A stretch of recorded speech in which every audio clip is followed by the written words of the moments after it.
Sama talaga ng mga ugali ng mga yun. Kung si nanay nga, tsaka si tatay, hindi tayo mapalo ng ganun eh. Ano ba to? Paano ko upo ng maayos? Ang tigas na nga ng upuan.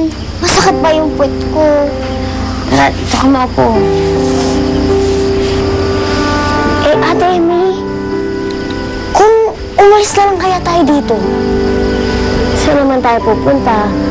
Pag nakita tayo ng mga pulis, dadamputin tayo, dadalhin tayo sa bahay ampunan. Pagkakaiwalay tayo. Ba't di na lang kaya natin hanapin ulit si Danay? Saan natin siya hanapin? Eh, hindi nga siya nagpunta ng libing ni tatay eh. Ayaw na sa atin yun. Hindi totoo yun. Kailangan tayo ni Nanay. Love niya tayo. Oo nga. Malay natin, may masama pa yung nangyari kay nanay, kaya hindi siya nakapunta. Bahala kayo kung yan ang gusto niyong panimalaan.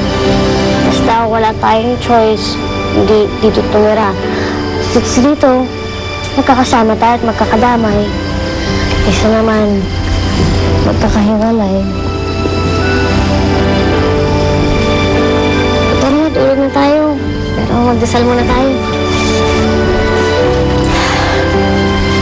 Lord, salamat po kasi magkakasama pa rin kami. Lagi niyo po sana kaming tulungan. Sana po, kahit nasa heaven na si Tatay, palagi pa rin niya kami babantayan.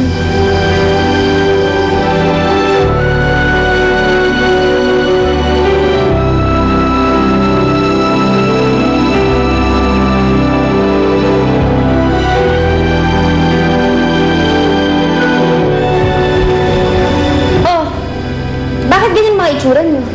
Sino naman nagsabi sino papasok kayo sa eskwela? Po? Hindi na kayo mag-aaral. Patitigilin niyo sila ng pag-aaral? Pero yun po paano nila nanay at tatay para sa amin. Eh bakit? Nasa ba mga magulang niyo? Hindi ba wala na? Ibig sabihin nun, wala na yung mga pangarap na yan. Pero Tita Daisy, gusto po talaga namin makapag-aral. Oy! At saan naman kayo kukuha ng pang-tuition, aber? Ang pambaon, pamasahe, at kung ano-ano pang mga gastusin sa eskwela. Correct. Pagtatrabaho na lang po namin.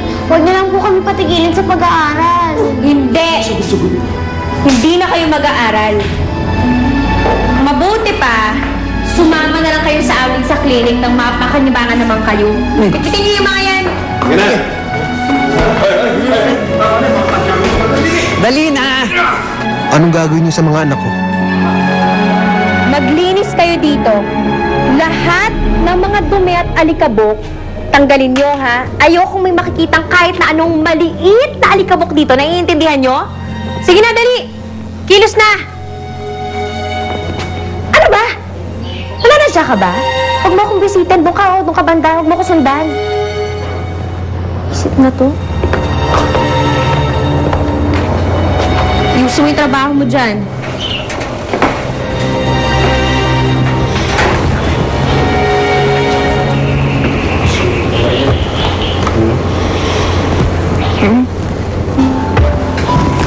Honey, okay ka lang ba?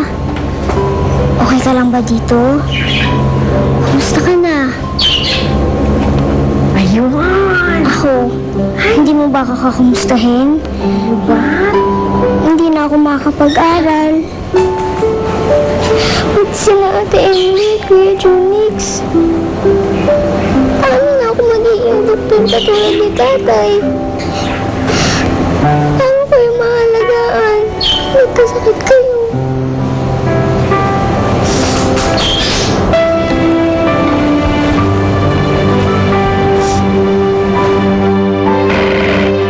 Kailangan sundan ko mga bata sa klinik.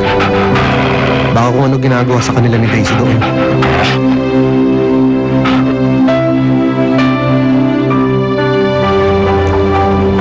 Ate Emily, paano na tayo pag hindi na tayo nakapag-aral? Eh, diba, laging sinasabi ni nanay tsaka ni tatay na palagi tayo mag-aaral ng mabuti para may marating tayo sa buhay. Hindi ko rin alam, Junix eh. Kung nandito lang sana sana si nanay tsaka si tatay, no? Hoy! Mga bata! Tandaan niyo na yung mga hayop niyo. Bakit po? Bebenta namin yung mga yan.